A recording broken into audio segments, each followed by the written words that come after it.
Përshëndetje të dashur miq dhe mirë se erdhët në kuzhinën time. Sot do të përgatisim një recetë të shpejtë dhe të lehtë për mëngjeset në shtëpi ose për të marrë me vete kudo.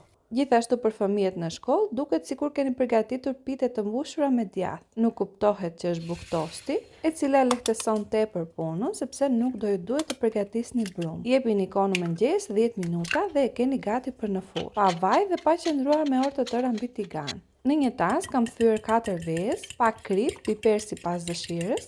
Do vazhdojmë duke i përzier mirë. 2 të pestat e një gote me qumësht, do e llogarisni me sy pak më poshtë se gjysma e gotës, ose mund ta peshoni diku te 100 ml.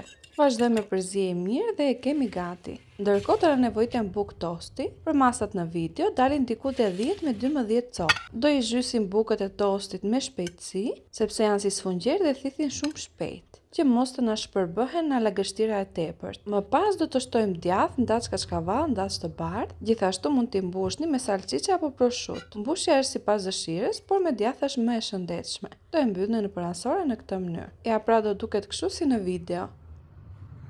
Dhe kështu do vazhdojmë me radhë, disa do i mbush me djathë kaçkavall. Siç ju thash, nuk do i lini për kohë të gjatë brenda të qumshi dhe veza. Koret e dashur miq, zakonisht e buka e tostit janë të buta.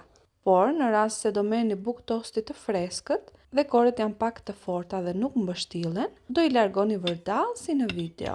Kështu që do mbani vetëm tulen. Këtë gjë mund ta bëni edhe me kore të buta, nëse nuk doni të duken. Është sipas dëshirës. Vazhdojmë t'ju tregoj edhe këtë të fundit. Në fakt to që janë pak kore, duken akoma dhe më mirë, dhe nga ky fakt nuk kuptohen që janë bukë. Duken tamam si pite të mbushura. Ndërkohë të na nevojitet një tepsi, poshtë do të vendosim letër për pjekje që mos të na ngjitin dhe do i vendosim në radhë si në video. Shikojini pak sa të lezetshme që duken, gjithashtu dhe pas pjekjes do jenë akoma më të mira.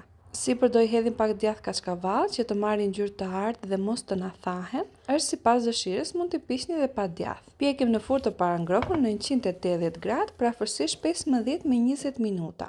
Pjekjen e dashur miq, do e kujdesni edhe vetë derisa të marrin ngjyrë të artë nga poshtë dhe lart. Me djathë kaçkavall sipër merr pak më shpejt ngjyrë, ndërsa pa djathë kaçkavall mund ta ngrini edhe pak temperaturën që mos të vonoheni. Për ata që do e provojnë, punë të mbarë dhe ju bëf të mirë. Gjithë të mirat, bashkë mirë dëgjofshim.